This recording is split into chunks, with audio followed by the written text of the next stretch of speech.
దళిత రత్న Ambedkar fellowship award గ్రహీత మాలమహానాడు జాతీయ అధ్యక్షులు గౌరవనీయులు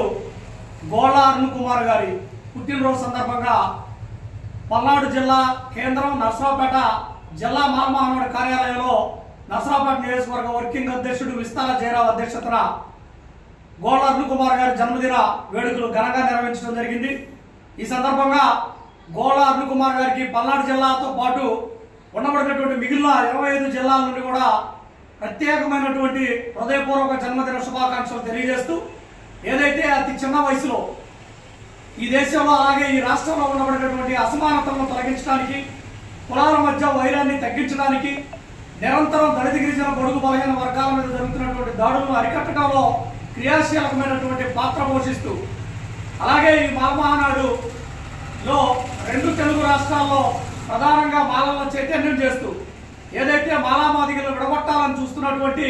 ప్రభుత్వాలకు వ్యతిరేకంగా మాలామాదిగల ఐక్యత కోసం నిరంతరం పోరాటం చేస్తున్నటువంటి పోరాట యోధుడు, మాలల ఐక్యత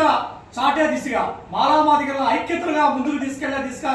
తన పోరాటంలో ఎక్కడా కూడా అలసట లేకుండా, ఎక్కడా నిర్లక్ష్యం లేకుండా నిరంతరం 2 తెలుగు రాష్ట్రాల్లో ఆహర్నిశలు ఈ జాతి పక్షాన డాక్టర్ బాబాసాహెబ్ అంబేద్కర్ గారి ఆలోచన విధానంతో పనిచేస్తున్నటువంటి గౌరవనీయులు గోళ్ళ అరుణ్ కుమార్ గారి పుట్టినరోజు వేడుకలు నిర్వహించడం నిజంగా చాలా సంతోషంగా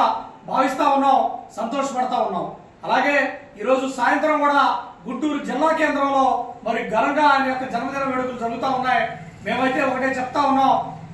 అంబేద్కర్ ఆలోచన విధానంతో స్వర్గీయ పివి రావు గారి ఆశయాలతోటి ఈ రాష్ట్రంలో అలాగే 2 తెలుగు రాష్ట్రాల్లో ప్రయాణం చేస్తున్నటువంటి అరుణ్ కుమార్ గారి ఆలోచనతో నేటి యువత ముందుకు తరలి రావాలి, అంబేద్కర్ ఆలోచన విధానంతో గ్రామ గ్రామాన పనిచేసే దిశగా, ఆయన ఆదర్శంగా తీసుకునే దిశగా ప్రతి ఒక్కరు ఉండాలని సందర్భంగా తెలియజేస్తూ మరొకసారి గోళ్ళ అరుణ్ కుమార్ గారికి పల్నాడు జిల్లా కమిటీ నుండి అలాగే రాష్ట్ర మాలమహానాడు కమిటీ నుండి ప్రత్యేకమైనటువంటి జన్మదిన శుభాకాంక్షలు తెలియజేస్తా ఉన్నాం।